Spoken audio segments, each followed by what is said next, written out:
সেটা সবাই এখানে শুনুন। আমি তো ওইখানে গিয়ে থাকি নাই কেন জানেন? প্রথম যেদিন আলিশারের আমি যাওয়ার কিছুদিন পরেই ওইটা আখি থাকা অবস্থায় আলিশারে দিয়ে পাঠাবে আমি আবার ওইখানে যাব।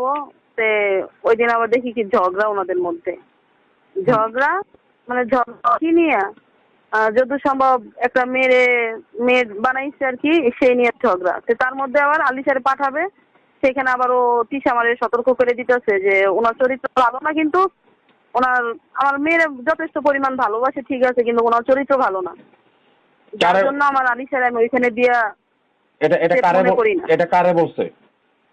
ওই সানিমের আব্বুর কথা বলছে।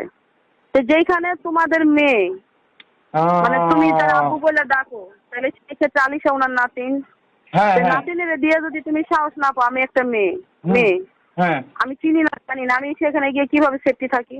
একটা রাত ছিলাম, আমি সারা রাত ঘুমাই নেই। পরের দিন আমি চলে আসার জন্য করছি, মানে মিথ্যা কথা বলে আমি চলে আসছি যে তিশা এখন অসুস্থ, পাশে একটা লোক দরকার, আমি ওইখানে চলে যাই। তিশারে তো ও খাওয়া দাওয়া ঠিক মতো করে না, কিছু করে না, তো আমি ওখানে চলে যাই। তো এইটা বইলে আমি তিশার বাসায় চলে আসছি, আমি ওইখানে থাকি নেই। ঠিক আছে, আমার দেখার মধ্যে আমি ওই দিনই দেখছি, আমি এরপরে ওনারা ওরকম ভাবে দেখি নেই। আর একদিন গেছিলাম ওই যে বিদেশ থেকে যেদিন আসা, ওই দিন একটা ভিডিও বানাইলো না বিদেশ থেকে আসছে, ওই দিন গেছিলাম ওদের বাসায়। এর আগে পরে আমি আর যাইনি। তো এই যে আমি ওদের বাসায় আপনি যে একদিন যে অবজারভেশন মানে একদিন যে ছিলেন ওখানে মানে এক রাত মানে ছিলেন ওই বাসায়, তো আপনি কি অবজারভেশন করছেন? টিচার যেটা বলছে সেটা কি সত্য? না, আমি এরকম কোনো কিছু দেখি নাই, কিন্তু তিশা বলছিল আমার এই কথাটা, মানে আমি তো তখন ভয় পাইছিলাম।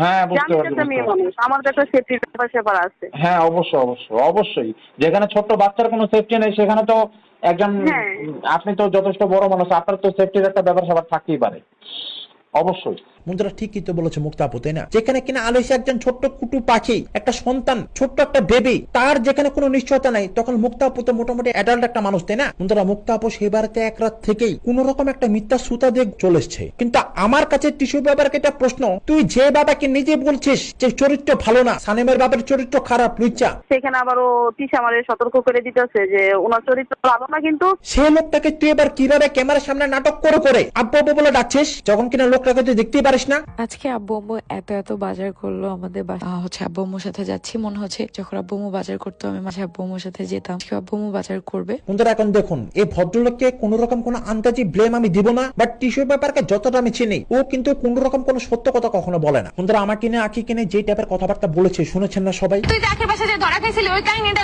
সুন্দর মতো ভিডিও বানায় বল, তাইলে তো হবে। এটা তো সবাই দেখছে, আখির বাসার আশেপাশের সবাই, পারলে এটা প্রুফ দিক তোরা ধরা খাস নাই। তো সেটা যেহেতু মিথ্যা, তিশা সানেমের বাপের নামে যে টাইপের কথাবার্তা বলেছে এগুলো মিথ্যা, এবং সেই সাথে মুক্তা আপু সেই টাইপের কোন রকম কোন সিমটম প্রমাণ সেই রাতে সেই বাড়িতে পায় নাই। তো দ্যাটস ওয়াই আন্দাজে একটা লোককে আমরা কেন ব্লেম করবো? বাট যেটা শুনেছি মারধর করেছে রাস্তার মতো, এটা খারাপ, এটা ঠিক না, এটা করবেন না, দয়া করে প্লিজ।